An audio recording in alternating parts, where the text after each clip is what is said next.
Hey, how's it going, everybody? This is Shaun, and I'm here with my co-host Dan. Say hello, Dan. Hello. And welcome to Zoobox Goes to the Movies. This is going to be a Facebook and YouTube exclusive episode. You'll never see this on the Facebook feeds. Or not Facebook feed. You'll see it in your Facebook feed, not in the podcast feeds. You will not see this in the podcast feeds. It will never be there unless I change my mind sometime in the future. And we get more space. Well, that's yeah. We're gonna be looking into that. Yeah. We always get into heavy business talk Every time. Either that or Star Wars. It's business. It's business time. You know what? Okay. I got the suck song. All right. So this week's episode, if you can't see from the thumbnail, because you probably see a thumbnail because it's only on Facebook or YouTube, so you're forced to look at a thumbnail. We're talking about the recently released Eddie Murphy vehicle. Netflix original film, Dolemite Is My Name. You gotta put a little, Dolemite is my motherfucking name. It's written, it's directed and co-written by Craig Brewer. And if you don't know who Craig Brewer is, in the past he's worked on Hustle and Flow and Black Snake Moan. Those are like his two popular movies he's made. He's made a few others I can't remember, and then he worked on the show Empire and with Juicy Smollett.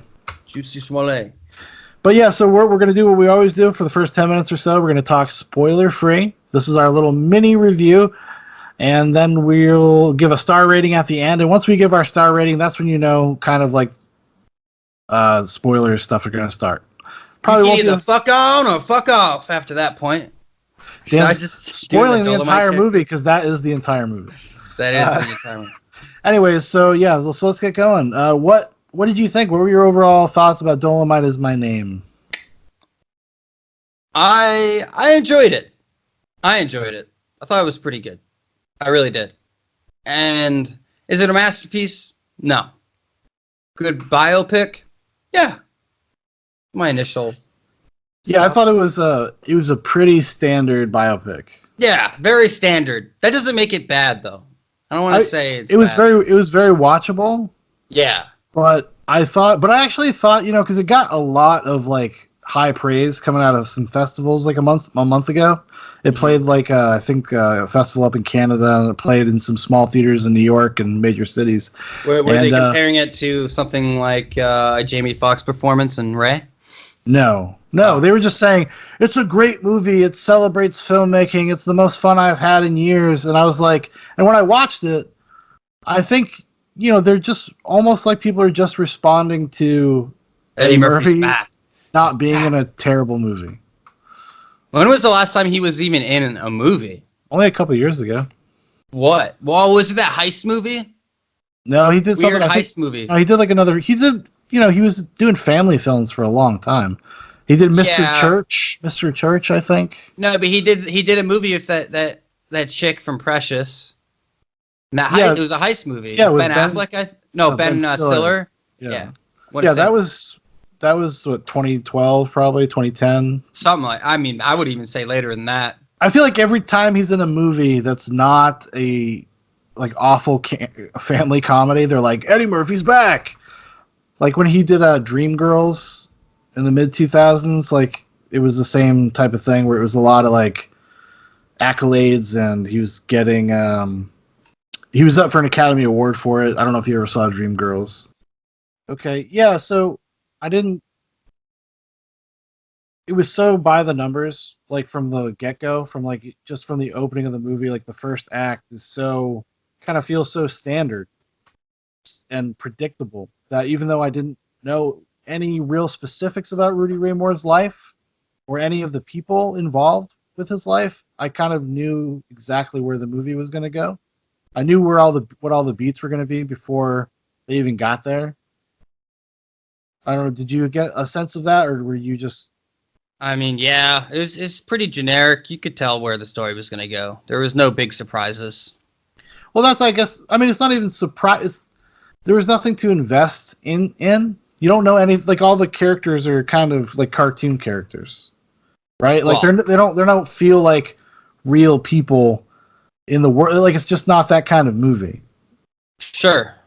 I And could I see thought that. it was just really shallow. So when like all the notices came out about how awesome, how amazing it was, and I kind of just I don't know, didn't really get that. It just didn't work for me on that level. I even got kind of bored. Oh yeah, definitely. I can see parts where it got a little boring. Yeah. So, I mean, I don't know. I it's not this masterpiece. It's not this big hunk of garbage. It is exactly what it is, a generic chapter step by step biopic. I mean, there's nothing, the acting is fine. Everybody is, you know, I don't know. There's really not much to say about it, to be totally honest. yeah. I think I agree with you, but I would disagree with the acting. I thought there was actually a lot of people that were really bad outside of Eddie Murphy and Wesley Snipes. I actually thought most of the supporting players were pretty bad. I just didn't take the movie that seriously from the Like get go. I just never took it that like seriously. Craig Robinson and what's his name? Titus Burgess. If you ever watch Kimmy Schmidt, Nah, not really. it's like a Netflix sitcom. Well, he's like that. I guess he's like the gay friend Okay. in the movie, and he's like, I don't know. I just thought he was really bad. Yeah, I don't know. I never watched Kimmy Schmidt, so I didn't care for any of the side characters. No, it was just everyone did their part. They did their job, whether they did it well or not. I think some of the main actors were fine, but I don't know. I mean, there's really not much to say about this movie besides you can watch it. You might enjoy parts of it, but there's nothing that's going to leave you wanting for more. When it's over, and you move on, and you don't really think about it ever again. Yeah, I'd agree. I thought it was pretty forgettable. Yeah, forgettable is definitely. Well, that's the thing for me that I was just so surprised by how awesome people were saying it was, and I just was like, why the fuck were people praising this so much? Like, it's just really not any better than most Netflix movies that come out that people shit on all the time. I just didn't understand like really what the like. It doesn't even tell Rudy Ray Moore's story well, like in a way that made it interesting or made me care about him or his plight or who he was as a person. You know what I mean? Like it starts with basically like I want to be famous, and then he gets famous, and Yep. then he has some kind of sort of struggles, but Yep. not really. No. Everything just kind of works out. It's like it's like a fairy tale version of that kind of story, which I just don't. Then what's the fuck's the point of telling that story if that's kind of your approach? I guess would be my major criticism or my opinion on it. I suppose more than a criticism. Yeah, I could agree to that. I don't know, man. I don't even know what to say about it because it was just generic. Generic.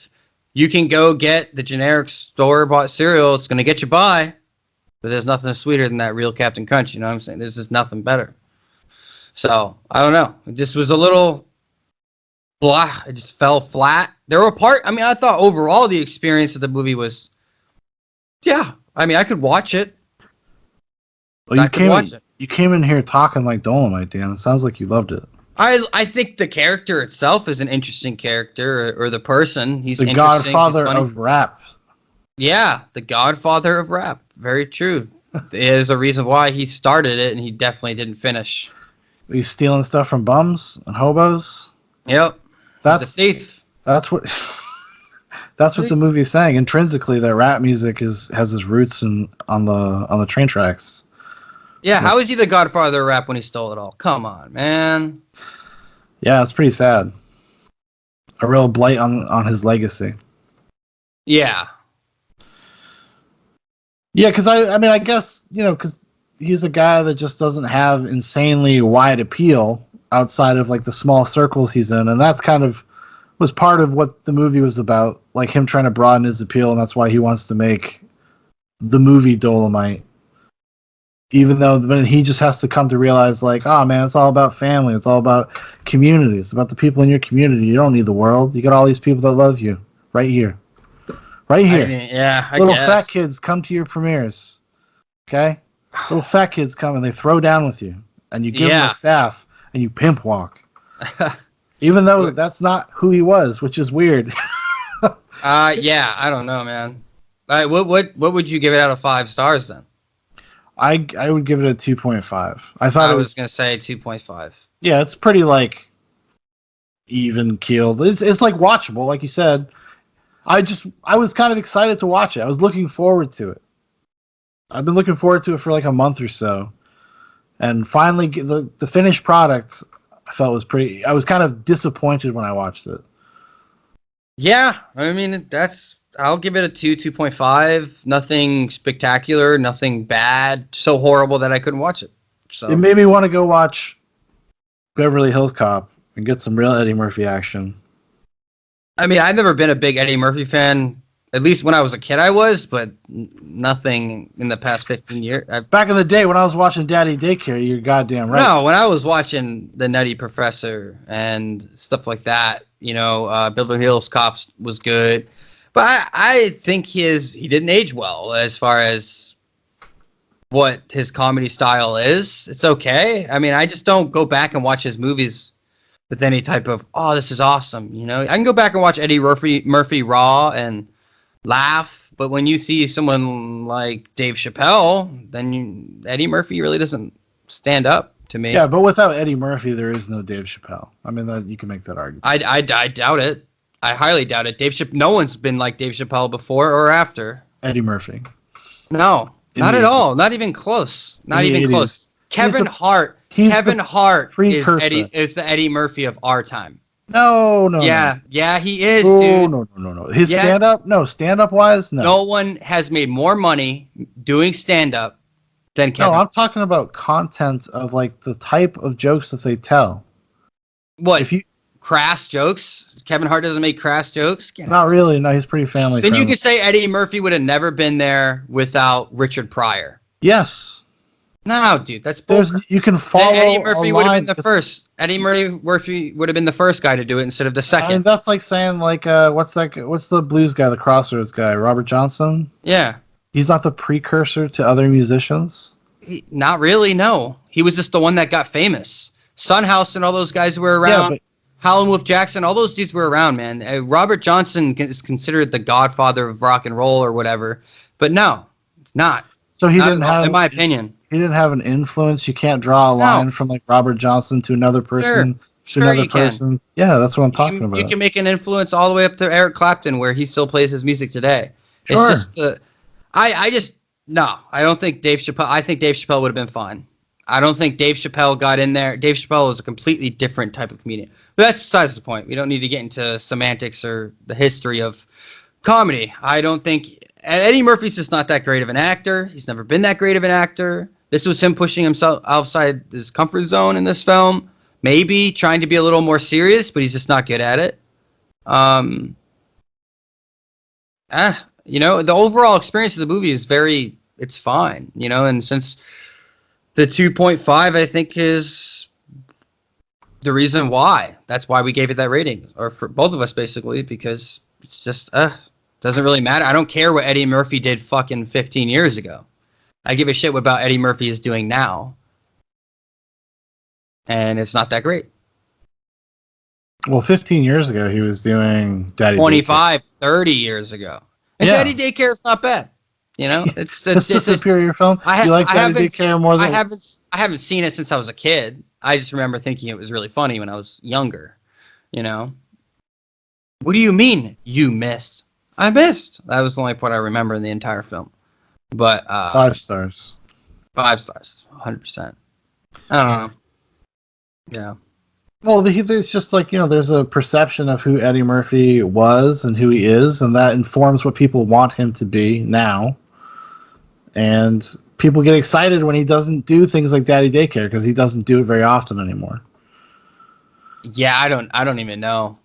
Yeah, it's true. I'm sure they're super excited.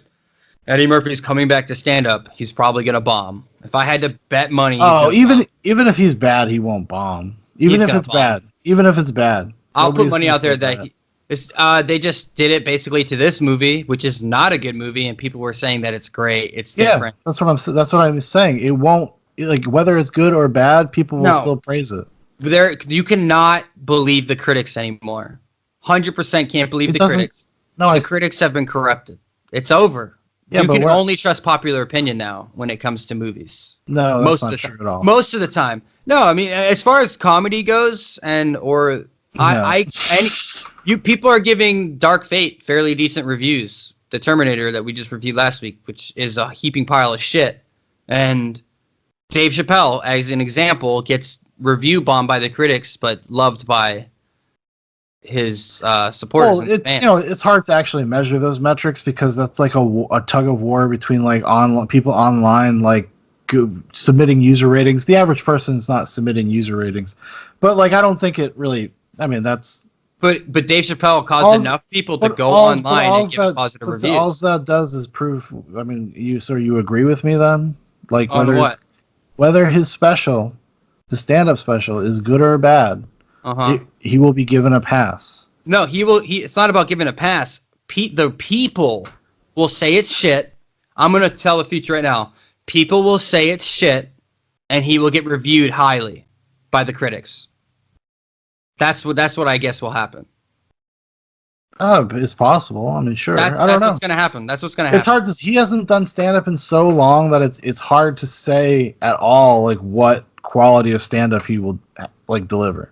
I have no idea. I Like he just literally don't. has not done stand-up since he was like in his early 20s. I think the Eddie Murphy Raw stuff is more nostalgia, and for its time, it was good. No, that's what I But mean. I would say the same thing. You go back, like listen to like Richard Pryor, or even like some old Sure. George Carlin. Like it doesn't work as well because you needed the context of the time. You needed to be there for it to be impactful.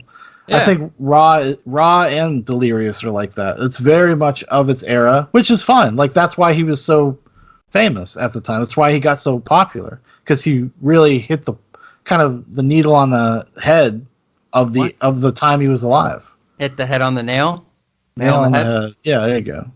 Needle on the head. What are you, Sure. needle in a haystack? What are you talking about over here? You threaded the needle, the cultural needle, very well. Yeah, sure. And people had shitty taste back then, and nothing's going to change today. So I don't know what to tell you. I don't know. I just don't think Eddie Murphy's going to make a comeback, as people say. I just don't see it happening. It's possible, but if I had to bank money on it, he's on his last leg of his career, and I think this movie was a good example of that. I think I don't. Well, I would disagree with that. I mean, like just because I don't think he needs to do it. It's really completely whether or not he wants to do things. I mean, he could work a lot more than he does. He just chooses not to. Yeah, sure. I mean, Jerry generally, Seinfeld too. Yeah. Generally, when he makes a movie, good or bad, it makes a lot of money. Like Norbit was fucking huge. Yeah, but what is Norbit? that? I just don't give a shit. Norbit's awful. Norbit is an awful movie. And Norbit, when was the last good movie he's made? A good movie? Oh, a good fucking movie. I know that he made one with Robert De Niro a long time ago. I can't remember. Showtime? I don't remember. That's the last movie I remember seeing him in. I remember enjoying it when I was a kid. It's not a good movie, but it's got a few moments. Especially when, what's his name? Captain Kirk. Oh, I was going to say James Cameron? I can't remember his name. Well, when Captain Kirk's in it. William Shatner, and he's doing his TJ Hooker thing. He's teaching him how to be TV cops. Yeah. It's like, TJ, taste the cocaine. Yeah. Cocaine. Or taste the powder. Yeah. Cocaine. Yeah. Like, it has its moments. It's not a very good movie, though. It's not meant to be a masterpiece, I don't think, either. But no, it's not. It's not. I would love to know, like, Robert De Niro one day was just like, during that time, he was just like, I don't care. Fuck it. I'll do whatever. I got bills to pay. Probably. It's probably a lot like that. I got this stable of hoes.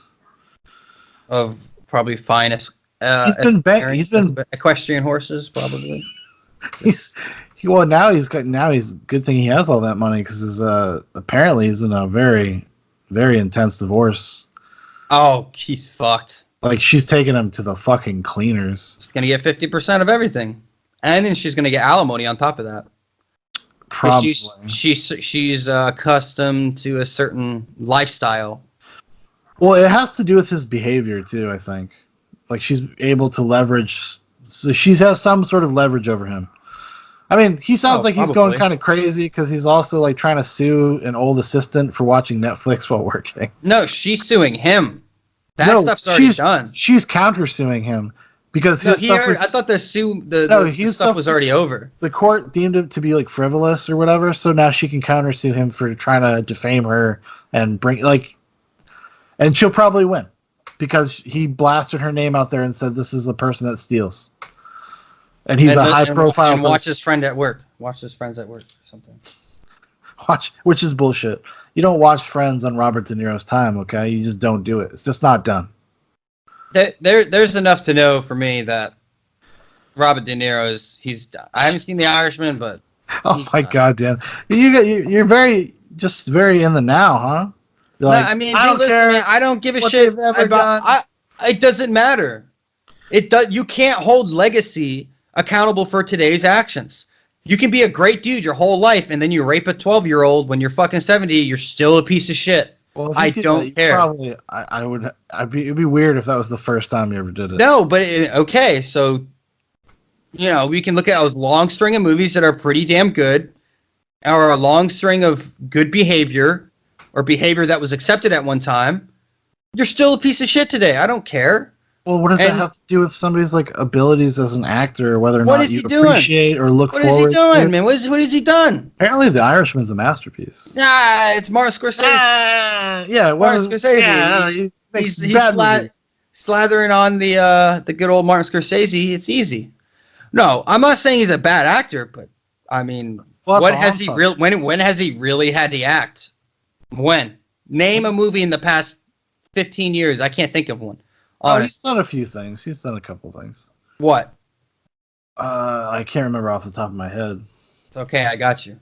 'Cause I don't think there's any. I can't think of something that I've seen in the past, I don't know, 10, 15 years,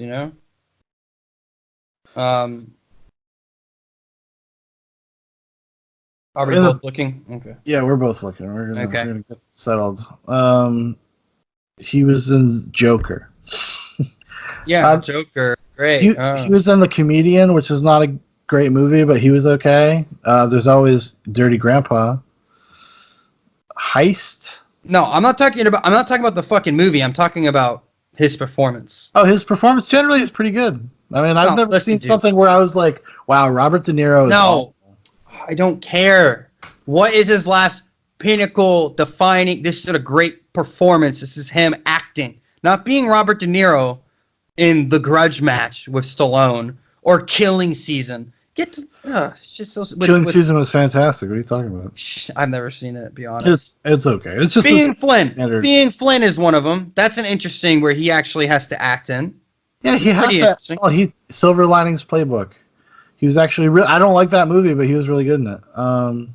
Sure, he plays Robert De Niro, but a dad version. That's so retarded. You know what's his best film he's made in the past 10 years, Shaun? Righteous Kill. 15 minutes. Righteous Kill. Now that's a movie. That's a film. The Good Shepherd. He's in for 5 minutes. That's a great movie. I like that movie. Directed that though. The Good Shepherd. Yeah. Oh, I like that movie. I would give him that as a directorial thing. But look, I'm saying, dude, I'm all the way down to 2000, and I Meet the Parents. Yeah, he's great old, dude. He's old. I mean, what do you want from him? Old. You're beating up on old man De Niro, and you're like, "Oh, what a piece of shit! You trying to pay your bills? You fuck." No, I just don't care. He hasn't done anything to say what.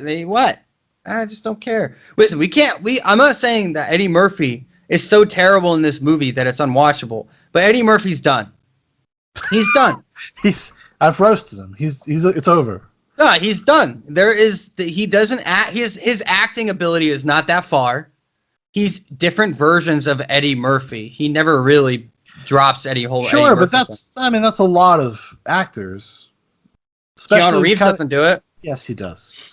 I would say somebody like not Joaquin Phoenix. Don't you dare! But Joaquin Phoenix has a range. Definitely has a style of character he likes to play. No, he can play lovers, haters, fighters. He can do it all, dude. He can do it all. And they're all just filled with rage and they mumble a lot. That's like his go-to stuff. Maybe, But those are his two biggest characters that he's played that he got the most recognition for in the past decade. So, wow, yeah.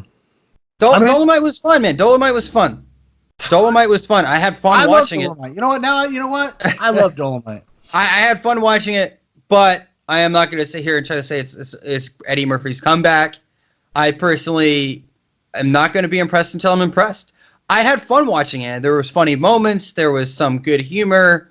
What Wesley Snipes I think, was really awesome. But that's who he is in real life.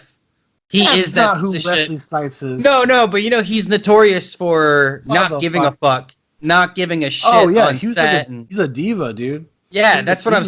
That's why he played that character so well. One of my favorite stories, Wesley Snipes stories. He hated working on Blade Trinity.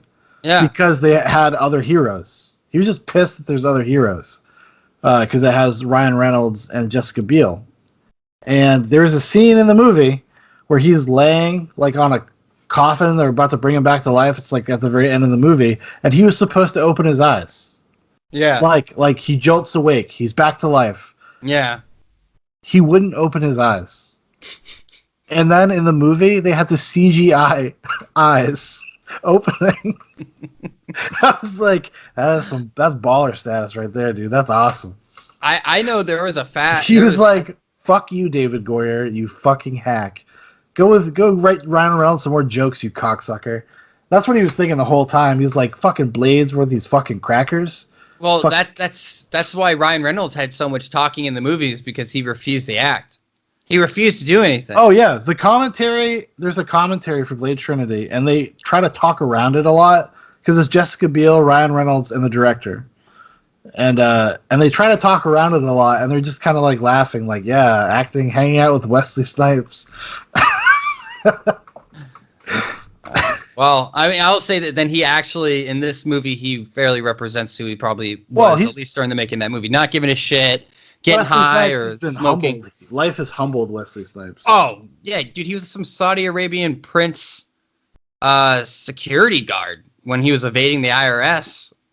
Yeah. Didn't he spend a couple years in prison as well? Yeah. Looks good, though. It's the best part of Expendables 3. He makes a joke about evading taxes in the very beginning. You gotta love it, But Stallone is the only dude keeping all these old bastards going. Stallone is just keeping them all going, dude. It's like a charity. Yeah, exactly. He's running a charity. Something. There's something going on. He gets Jet Li to show up for 30 seconds now. Because Jet Li's like, I'm fucking old. Leave me alone. When are we just gonna let these fuckers die? That's what I want. I'm sick and tired of seeing movies with the same fucking guys. Okay, listen. Maybe Tommy Lee Jones. He's good. Everyone else, we're done. We're done with you. The society needs to move on. Well, it would be nice if there was any action stars, or even like, say, just because Eddie Murphy. If there were people that had that kind of like movie star charisma, Kevin Hart. Like the new ones don't do it. They don't. I don't care for Kevin Hart movies that much, but Eddie Murphy put out a lot of shitty fucking movies in the 80s and 90s.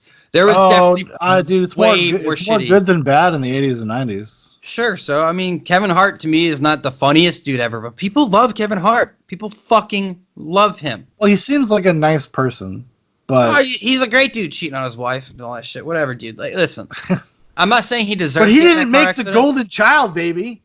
He did. He did get in the car. Eddie Murphy. Eddie Murphy.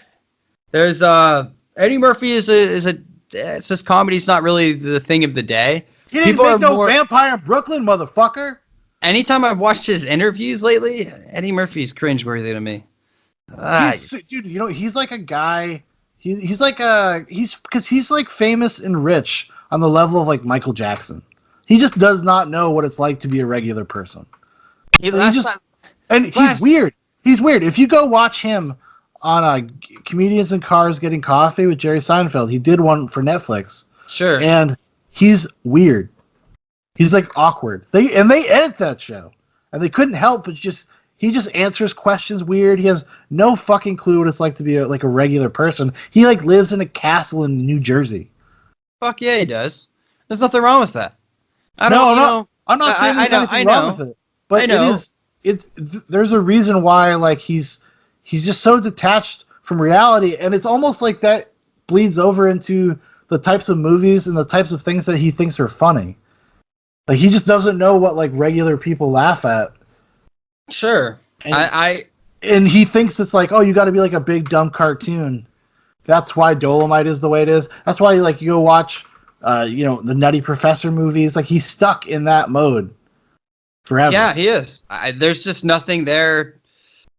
Dolomite is overall, I can enjoy it. I can watch it, and I laugh sometimes. There's some funny moments, 5 stars.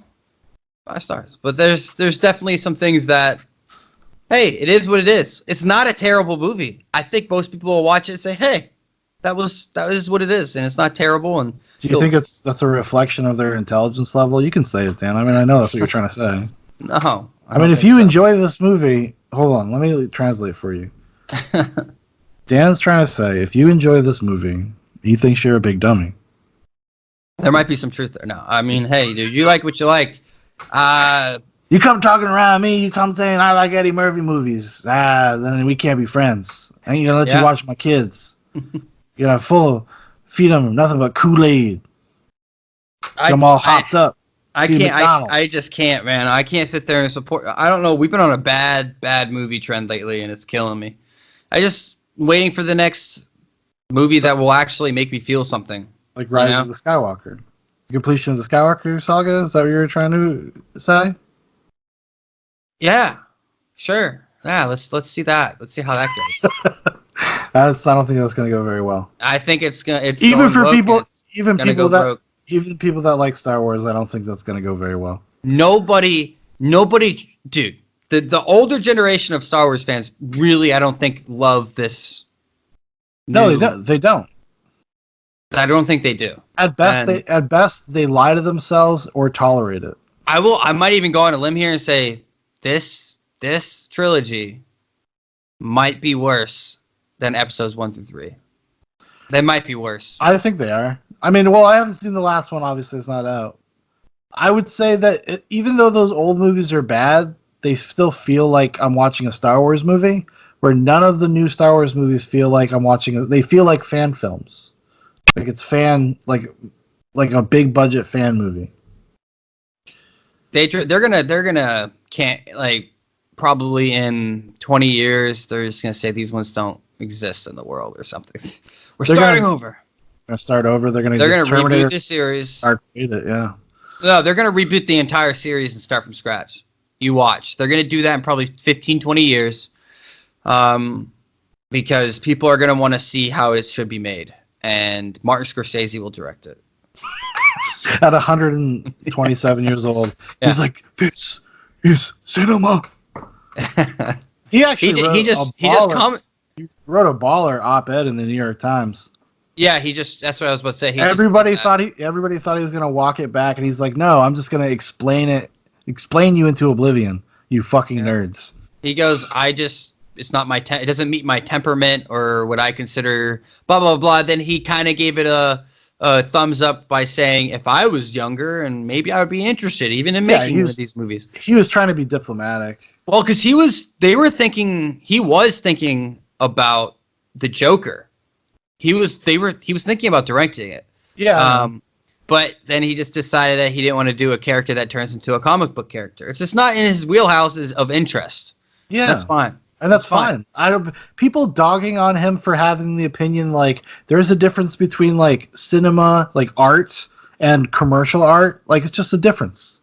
Like you can like superhero movies, but it is very revealing that people identify with these shallow, like saccharine, empty movies on a deeper level than they do with anything else in their lives. So much so that if somebody has the opinion that they don't think they're very good, people lose their fucking minds. People lose their people. You got people like your age out there talking shit about Martin Scorsese. This man, he has dedicated his life not just to making movies, but film preservation, about uplifting young filmmakers that he finds interesting. Like, the guy's a legend. I mean, hey, he's made some great... He hasn't made many stinkers. He hasn't made many. I love Coppola. Even Francis Ford Coppola, who's made some stinkers. He was like, I Mhm. find them despicable. And I was like, good for you. Good I for you, mean, guy. there is a clear these movies are made for Consumption. Yeah, consumption, and sure. that's fine. But in acknowledging that is there's nothing wrong. And if they make a good one, I would acknowledge it. I watched Endgame and it was okay. I'm not gonna sit here and say it's a masterpiece and it made me cry. Oh fuck it, get out of here. Oh yeah, Iron Man. Go suck a dick. Oh, come on. Who No, I wants mean, to see the same old dog and pony show bullshit for 15, 20? We're going to experience this until the 2030s. well, They no. got movies projected or something. The thing about these movies is that they are essentially the same movie over and over again. Yeah. It's like mind numbing. I felt that way 5 years ago. I was I've like, felt I'm this way out. since I'm out. Avengers. I'm out. I don't, I don't even. I like after Endgame. I was like, I'm fucking done. Like, I don't need to watch any more of these. I actually did Marvel. mind Black Panther on some level. Black Panther was okay. I thought it was so Thor boring. Ragnarok was okay. I did not like Thor Ragnarok. It had some good humor in it. It was pretty funny. I just thought it was. I think they were boring. Like They are. nothing, There's nothing to sit there and say they're great, but they're watchable. I can watch them. They're like big budget TV shows, like in a movie form. That's what they are to me. They're shot like super flat. Like the colors, everything is like overexposed and bright. Like there's no character, there's no voice. It all feels like it's coming from the same artistic. You know what I'm saying? Like it is coming from basically the same. Oh, yeah. Thor Ragnarok was structurally different. You have to admit that was a different. Structurally different? I don't think it was. It felt different. They just made it more humor. Yeah, they made it a comedy. Well, they made it. The other Thor movies are so awful. Yeah, exactly. They did. They made it like Guardians. Which Guardians, I would say, out of all those movies, are the ones that I enjoy the most. Sure, I can agree with that. I do enjoy the Guardian movies. Like they're unique. You can feel the director's presence. What's that guy's name? I don't know his name, but James Gunn. Like he's only directed a few other movies. He did Slither and he did Super, which are both great movies in their own way. But I can feel his presence as a director in those movies, and he's a rarity. Most of the time, they feel completely anonymous, like the directors, because for a long time they were basically hiring like TV directors to make these movies because the producers were the ones that really were in creative control, and it just made them fucking boring. Like I don't. I would say Iron Man 3 is another one because of Shane Black. It felt like a Shane Black movie, like a very stereotypical Shane Black movie for the most part, until they all turn into just CGI nightmares at the end of the movie. They all do that. Yep. But I don't know. It's just we have barely talked about Dolemite this entire time. That's good. Good. If you want to watch Dolemite, go watch it. And if you love it, you love it. Hey, you do you. But for me, I could watch it, but I will never watch it again. It's a one-time thing for me. I've seen it. I'm cool. Yeah, I would never watch it again either. But you'll buy it when it comes out in Blu-ray. No, I wouldn't buy that. But you'll buy Terminator? Yeah, dude, I got all the other ones. Yeah, but that's just. And I also did not hate it. You're the reason they keep getting made. You're the reason they keep getting made. They're gonna get it right one of these times, okay? One of these times when they try to make a new trilogy, they're gonna get it right. I mean, I have to look through the context of all these movies being made. There is some very strange decisions being made by Hollywood producers and what the public needs to see or what they think they want to see.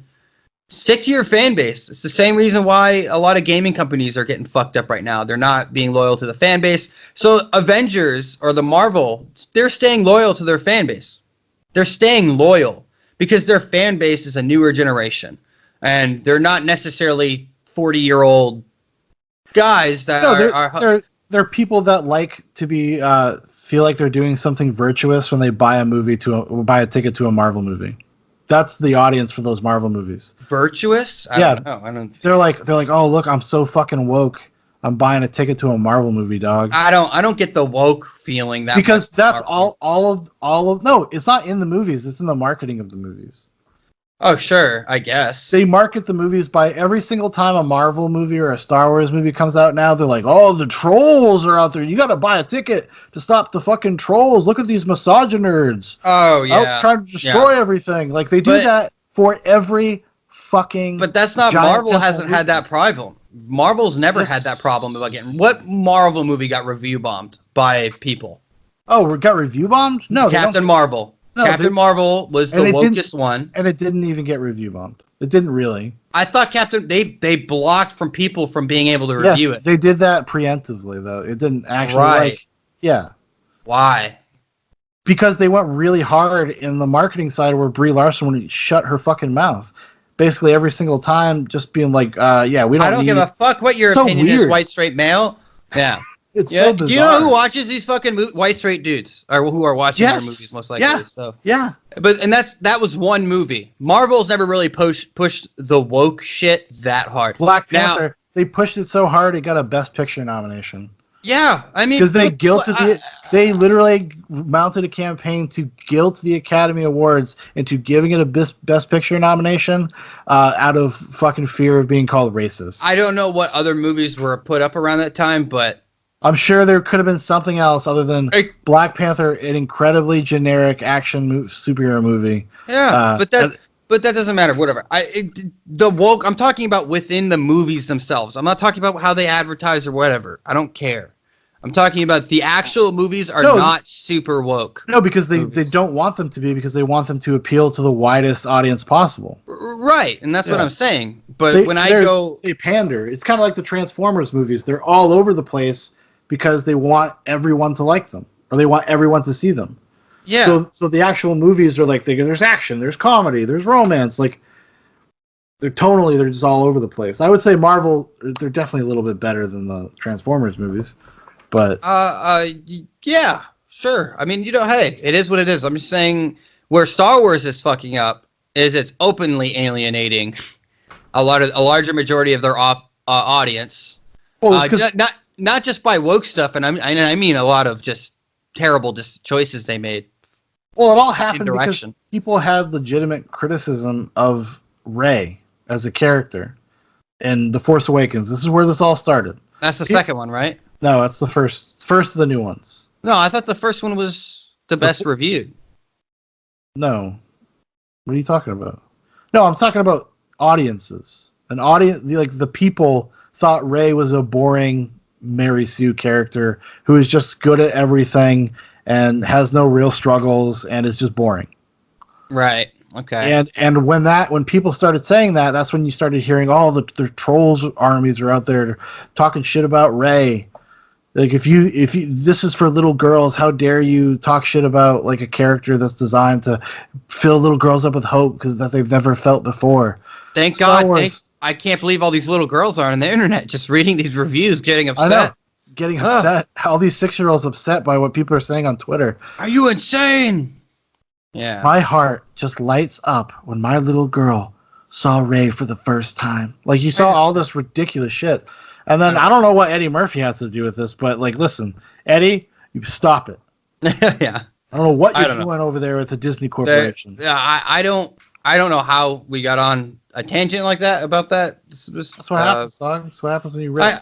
I hear you, but there's just something that with most of the modern stuff that is coming out, it's kind of harder to sit there and say, is this being reviewed fairly?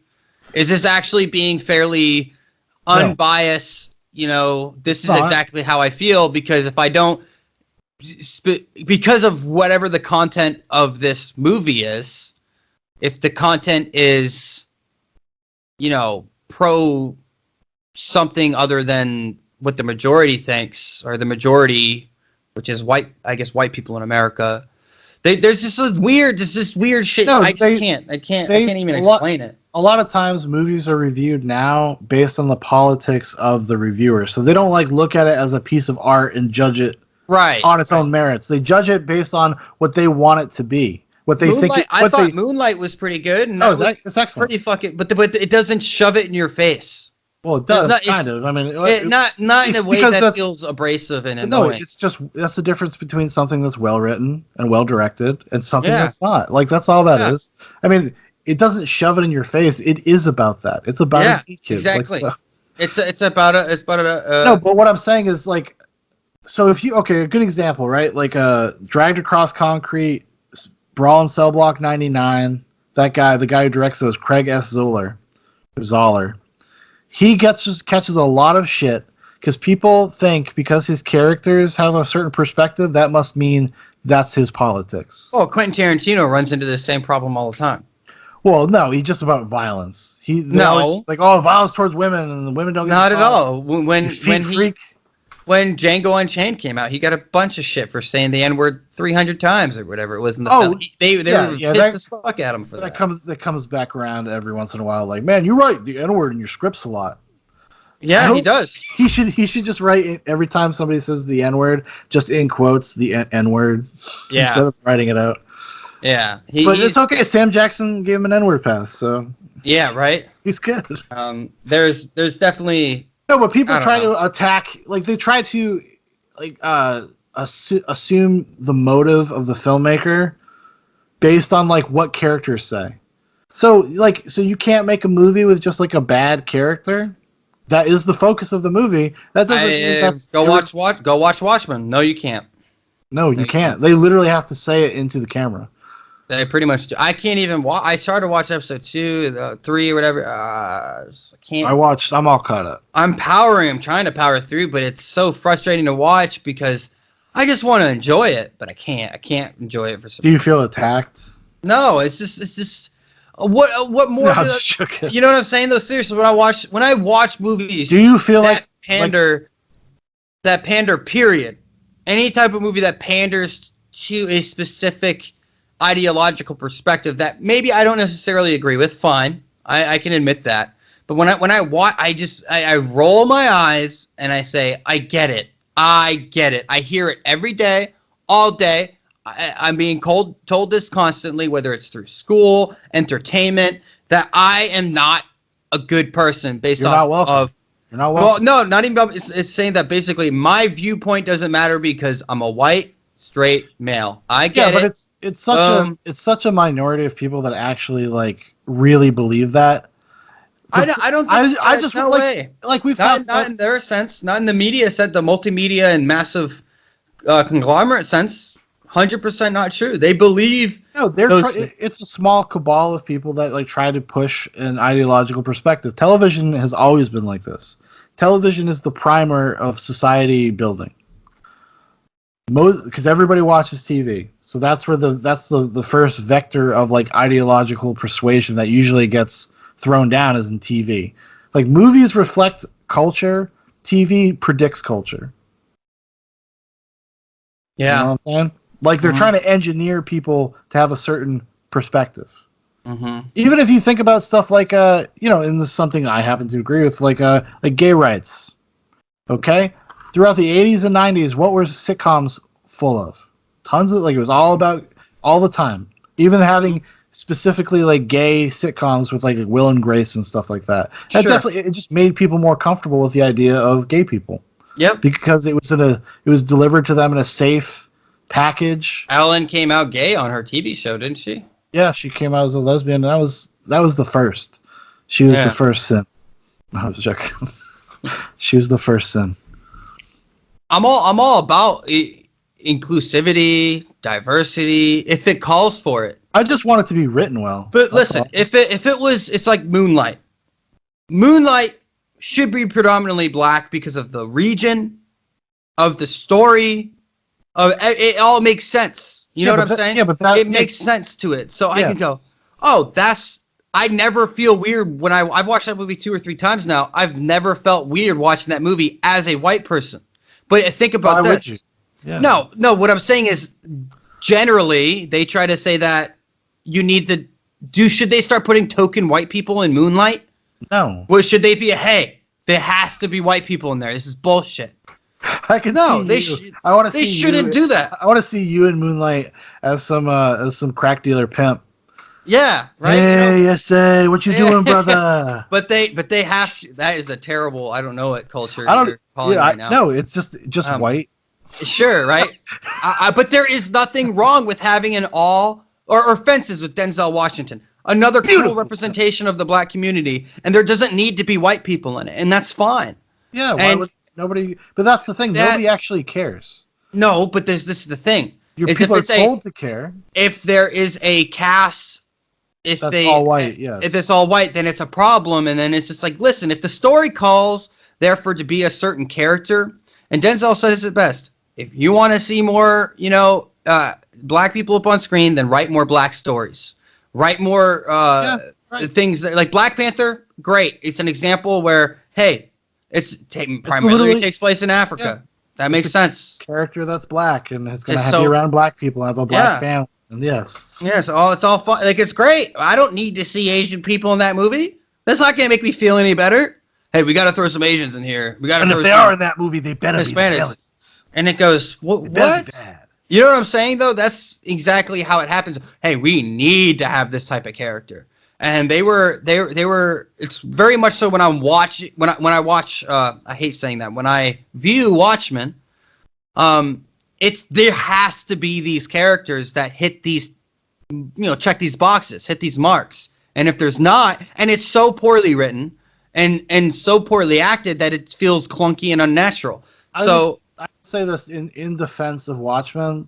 Episode 3 was a major jump in quality. I don't know. Yeah, I couldn't really get to it, but the reason why is because it is the one that feels the most like an actual sequel to the story that you already know. Like, right. and you're looking for that stuff. Like, there's a lot of Dr. Manhattan stuff. There's a lot of Laurie.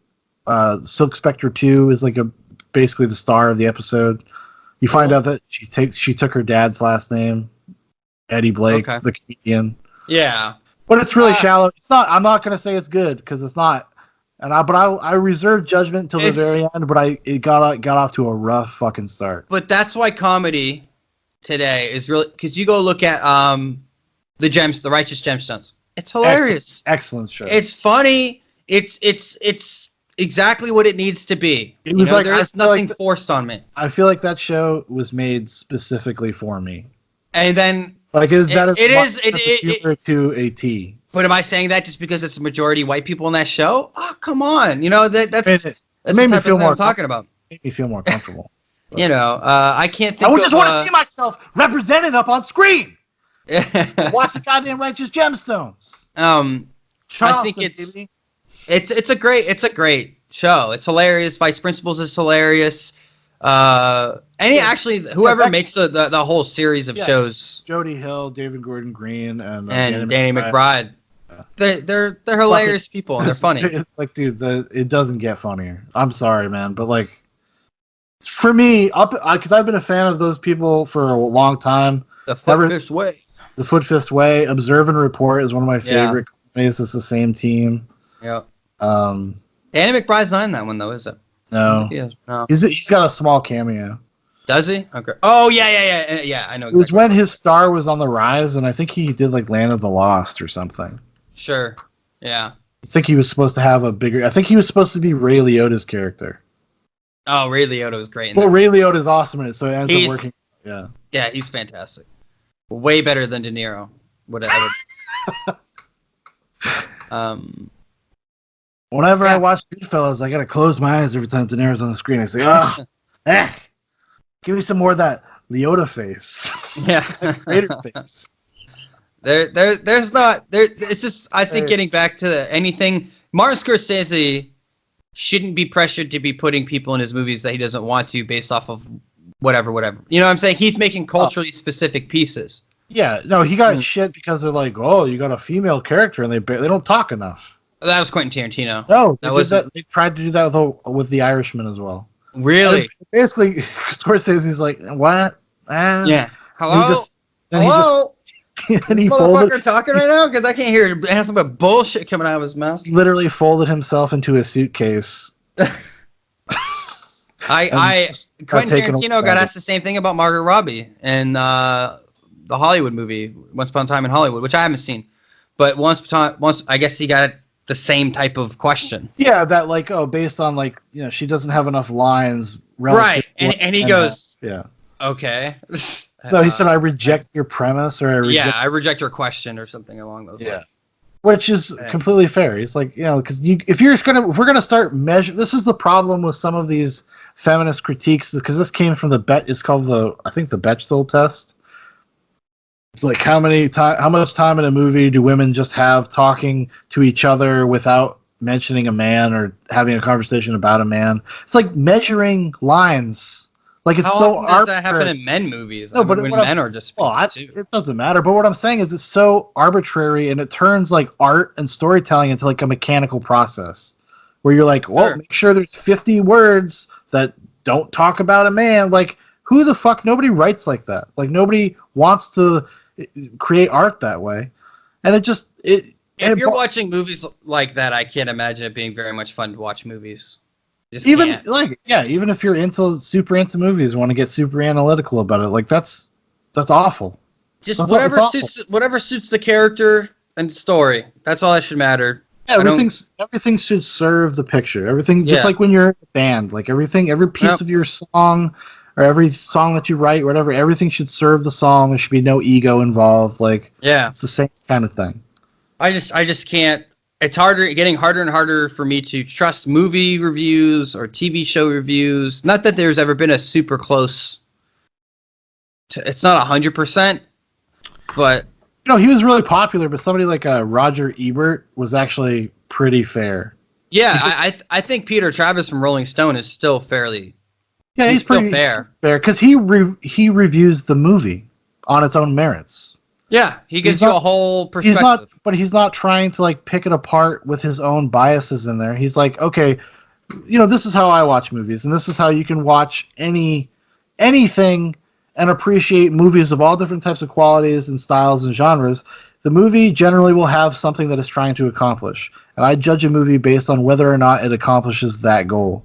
And I think he's pretty fair most of the time. So I've never really seen a movie review where he didn't score it at a 75 or above that I didn't somewhat enjoy or enjoy pretty fairly, pretty good. I thought it was pretty good. Well, get ready for The Irishman, dog, because he loved it.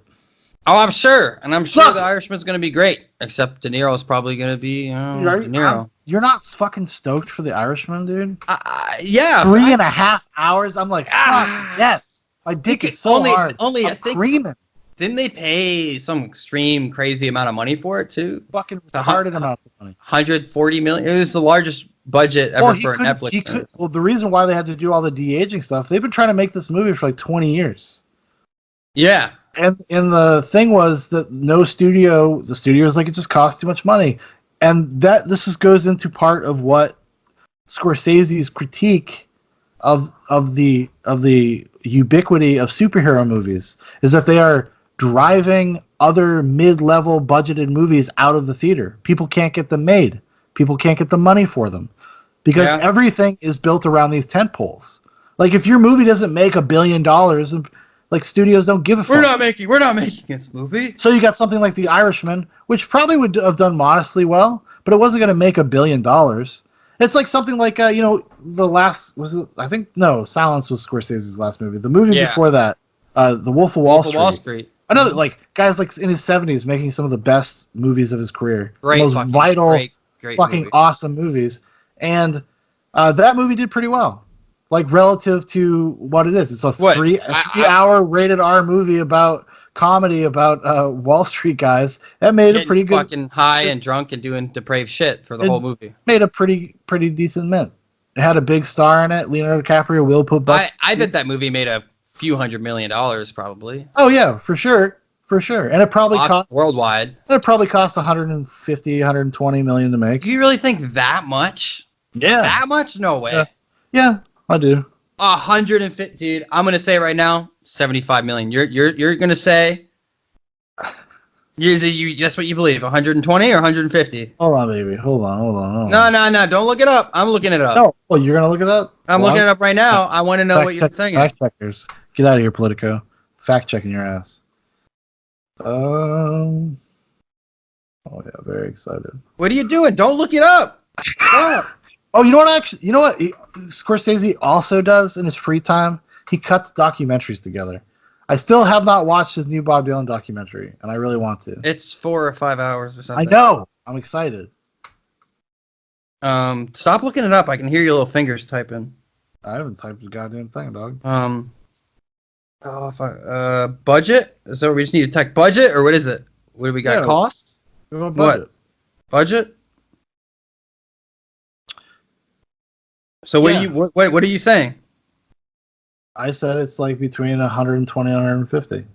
Okay, I said 75. It's $100 million. I was Okay. closer. So Well, that's all that matters. You said 150, so I mean, estimated at 100 million. Opening yeah. weekend 18 million. I mean, So that's you were pretty. Of looking it up. What the fuck? course I You am. eating I don't. fuck. I don't trust you, Politico. Get out of here. Fact check the fact checkers. Like So I said, $100 million, probably a return and of at it's least 3 or 4. worldwide gross almost 400 million. Yeah, so that's fair. But when you make movie, but how could that? Why would Martin Scorsese, if they know he can make that much movie, might make that much with the movie? Why would they not let him? Because I do think that something like The Irishman is much more limited in appeal than something like. It's Scorsese. I agree with you because I'm like a Scorsese movie. I'm there. I've seen since I've been an adult. I think I've seen every Scorsese movie in the theater outside of his documentaries, except for Silence. I did not. I can't say that. I saw Silence in the movies. You did, yeah. I took my roommate And he loved in Wyoming, and he he didn't know hated how to feel about it. No, he really didn't hate it. Just didn't know how to feel about it. He felt very, I need to go to church or something. He's like, I need to go to church, man. I don't know. Then we went to Applebee's. I said, I remember I showed a pagan that movie. I did. True story. Like a legitimate pagan another that Catholic. believes in Thor. No, dude, this dude was pretty wild. He was a pretty weird guy. Not a bad guy, just a little strange. Just a little weird. He wore a Thor's hammer and everything, and on Yeah. his neck. Shit. Silence didn't even make its budget back. Oh, probably not. What was the budget? 46 million. Didn't even make it back. Cumulative worldwide gross 23 million. It was also limited release too, so it's hard to say. I bet that's made his money back on digital buys and all sorts of shit. You know, I still don't own Silence. I still don't own it. I do. I own crazy. that. I gotta get that. I enjoy that movie. I do. It's a movie you have to. That's once in a while. It's not a Braveheart every year watch, but every couple years. Oh yeah, for sure. I haven't watched Braveheart in actually a while. I just don't know if I could bring myself to watch it again because Braveheart. I've seen that movie so many fucking times. I have seen Braveheart damn near 100 times, I can guess. Damn near 1,000,000 times. Do you know how many times I've fallen asleep to Braveheart, man? So Probably many. 6 or 7 times. Probably. At least. At the very least. I really have seen that movie a fuck ton, though. I still get chills seeing him running up the mountain and shit, and they're playing that fucking awesome music. You know exactly what I'm talking about, right? Oh yeah, dude! I watched Braveheart a couple years ago. It's still really good. Get lightning, crab thunder, or what? Eat lightning, crab thunder. Yeah, when he's talking about the legend of William Wallace. Yeah. Yeah, you may have heard stories. Yeah. Yeah, it's pretty great. But I am William Wallace. I am William Wallace. It's almost one of those movies that seems timeless, but it might be. I don't know. Apocalypto's better, probably overall. No, I would say Apocalypto has probably gone down in estimation. Something like Braveheart, because it was already like being old-fashioned, even in 1995. Like there is something. It was trying to be like an epic from like the 60s. Because it has that kind of structure, like a Spartacus or but the thing Ben-Hur. the thing that set it apart though was the grit. It was really more realistic. Oh man, those fight scenes still hold up though. There's no pageantry in the fight scenes and the battle stuff of Braveheart. That's just brutality. That fucking because he loves that Mel Gibson snarl, dude. That Mel Gibson snarl. Yeah. I don't know. There's a scene where he's swinging his sword. He's like this super guttural, barbaric yawp. Or something going on. Yeah, it's like I think you could call it a yacht. Yeah, sure. It's pretty awesome. Mel Gibson's classic. Name the last bad Mel Gibson movie. Let's go. Well, he doesn't really make movies anymore, but yes, he does. Yes, he does. Machete Kills. Yeah, but he's great. He's awesome in it. He plays the role well. I had so much fun when he showed up finally for the last 20 minutes of the movie. Yeah, but he's some weird supervillain who loves Star Wars, so he has all of his devices are Star Wars knockoff stuff. That's pretty That's awesome. pretty. I've never seen it, so You've never seen Machete Kills? no, Oh, dude. I never got to give it a chance. Really. Like it's fun in a really bad way, but when Mel Gibson shows up, it's awesome. It gets legit awesome. Yeah. Then what did he do after that? Like he did the Beaver. He did. I like the Beaver. Get so. the Gringo. That was okay. That one was okay. weaker. It was weaker, definitely. I was hoping like when since Zoller gave him a shot and dragged across concrete, which you still haven't watched it, have you? No, I haven't watched it. Yeah, I need to watch it. Every time I get around to it, Oh, that's a movie where you got to be like, ready. I'm gonna sit and watch a movie. Dude. Yeah, I'm gonna watch some cinema, as Scorsese would call it. My mind is stuck on YouTube lizard mode, where that's the problem. Longer than 20 minutes. You gotta shake out of that. You gotta shake out of that, dog. I just started saying fuck it, even when I don't want to watch something, I put it on. Dude, I was like, I don't really want. I'm not in the mood to watch Goodfellas, but it's going on. And then I'm watching it. I'm like, this is so good. Why was I apprehensive about watching this? I watched. Oddly enough, I think I wanted to watch something light. So everyone was saying how good it is. But Coco, man, it shit slaps. Oh, Coco's that's fine. It's okay. I've seen it a couple times. That shit slaps, man. It's okay. I mean, it's for a kid movie. It's good though. I can watch it as an adult and be like, it's all right. Have you watched the Toy Story 4 yet? No, I still haven't watched that either. Toy Story 3 ends so perfectly. I was like, I don't really want to watch Toy Story 4.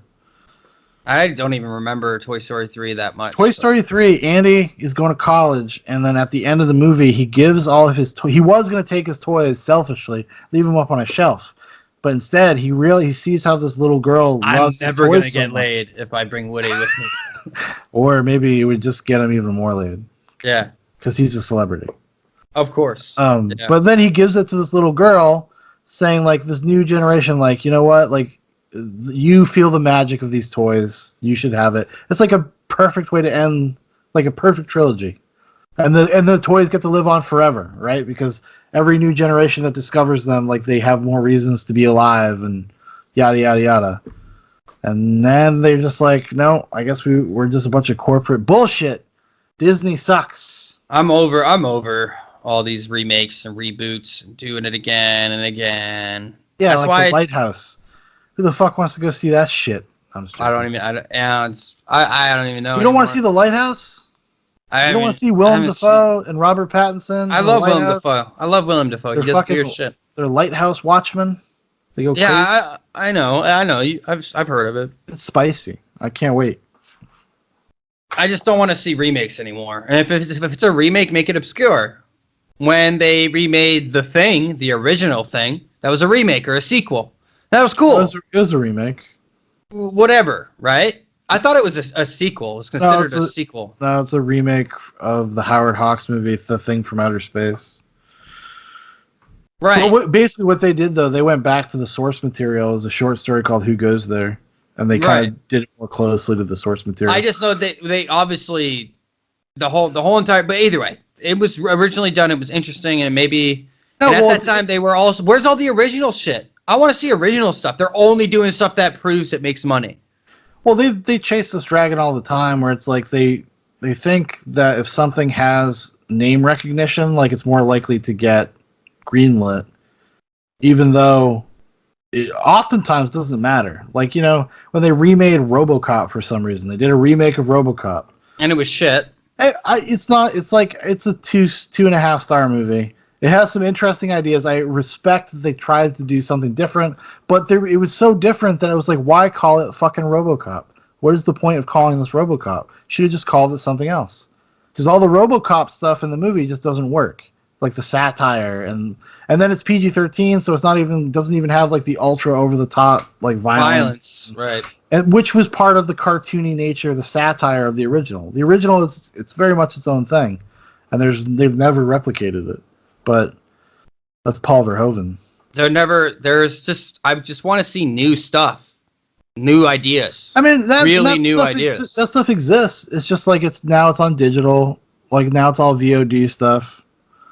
It's just not in theaters anymore. I don't want to do this shit, man. It's very rarely in theaters now. That's why you got to go out and see things like The Lighthouse, which is a good example. Like you have to go see I that ain't paying stuff. for that shit. You got to pay cash money, dog. You got to go to the Can't, man. theater.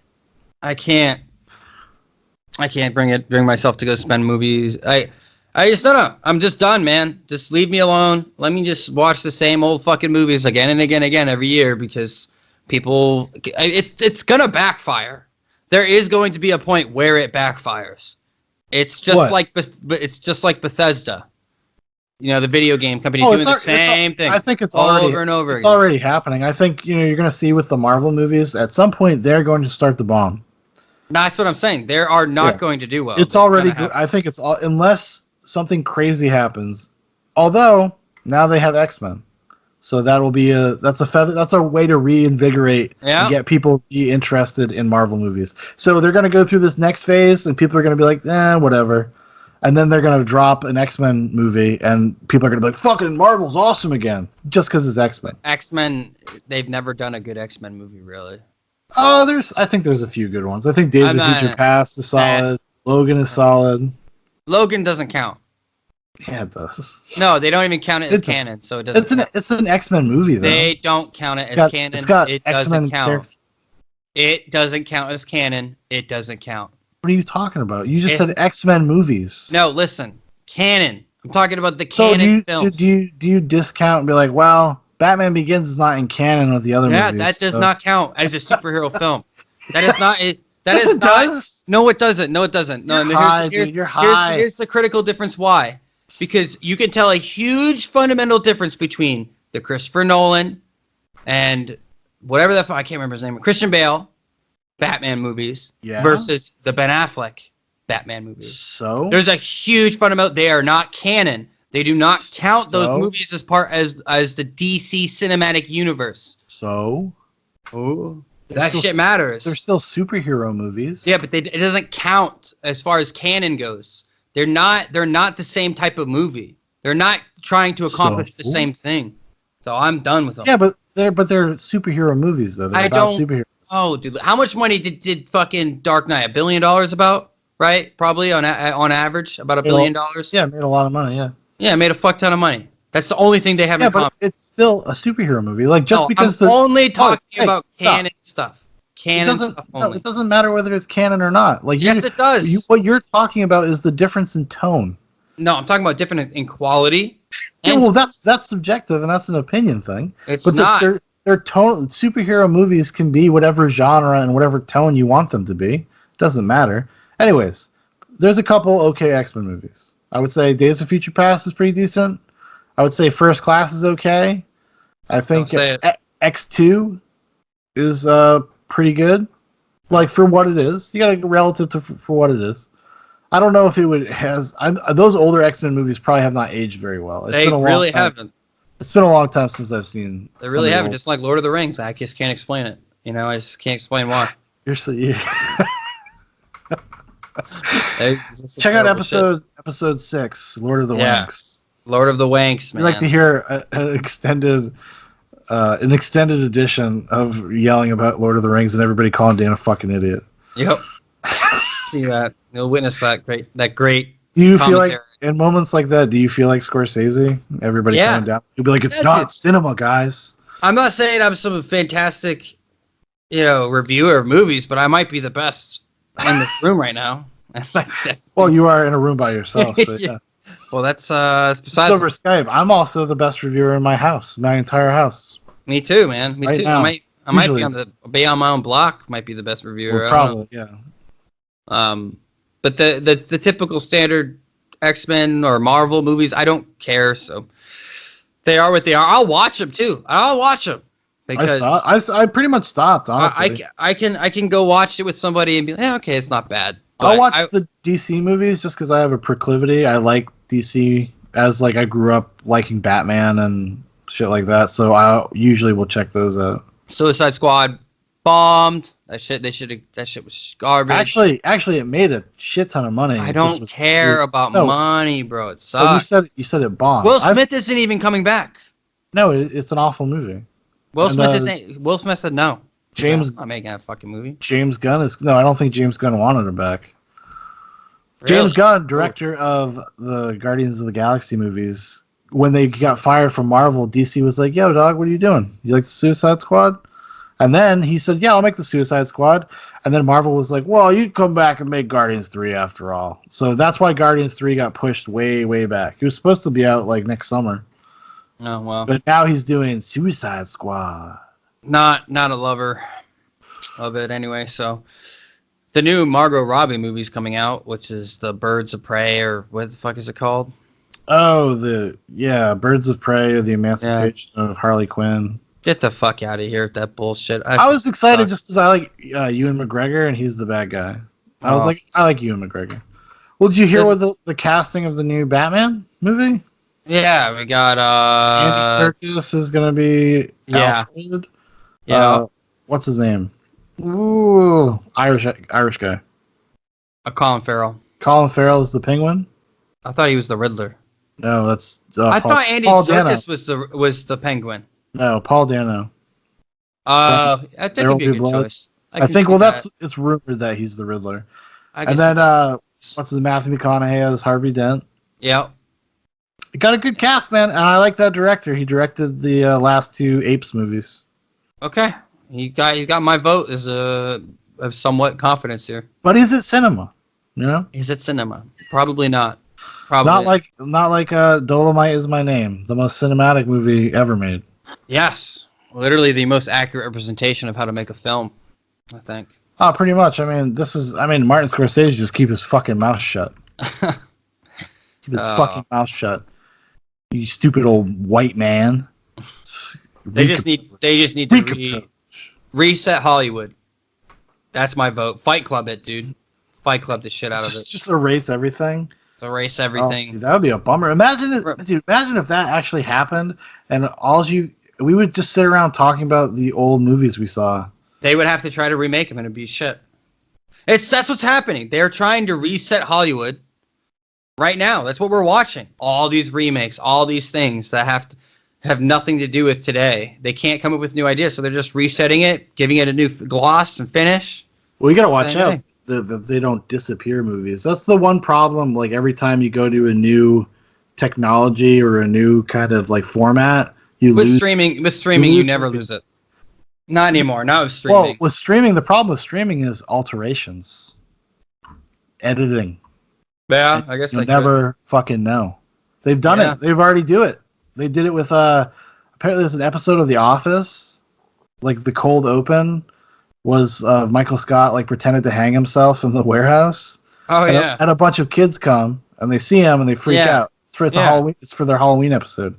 Yeah. And that's gone. There is no digital version that you can watch. If you don't own the DVDs from back in the day, you will not ever see that again. Yeah, they just disappear shit. Well, did you hear what Warner Brothers put in front of their older cartoons? Yeah, warning labels. Yeah, warning labels. Trigger warnings. Just do that.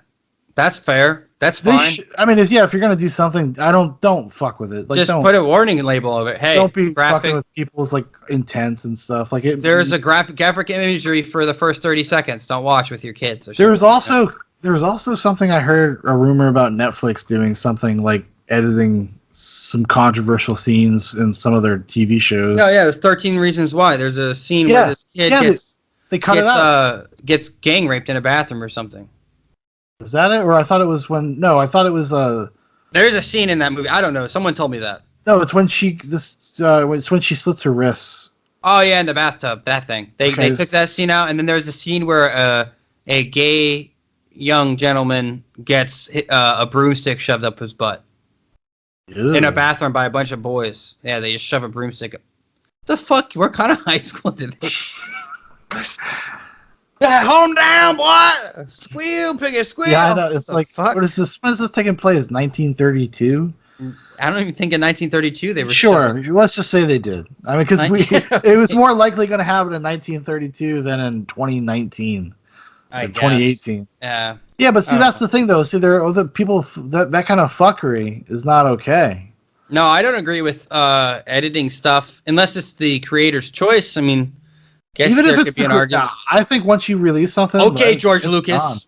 No. Okay, George Lucas. You're the one arguing in favor of George Lucas. Fuck her. No, I know, but I'm saying, but then you should support George Lucas. No, You should not support George Lucas the way he did. I don't.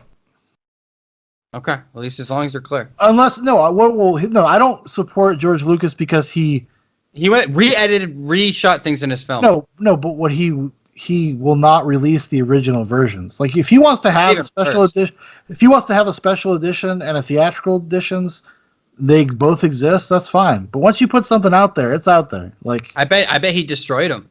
He destroyed the original. He claimed that, but it's lies. It's lies. I don't know. Did you hear about the? I guarantee you, Disney's gonna pull that shit out to get people to sign up for Disney Plus. They already said that like the only way you're gonna be able to watch 4K Star Wars is if you get Disney Plus. Like of the original films on 4K. Yeah. So it makes sense. No, it's a way to get people to the service, and Disney also wants to get out of the physical media game. They don't want to make physical media anymore. Just kind of like Netflix and Dolemite's My Name. Dolemite, my name. Dolemite is my name. I think that was a great talk about Dolemite. Yeah, excellent talk about Dolemite. Don't watch it. Don't watch it. Burn that movie. Take this evil vision from my sight. Yeah. All right, goodbye.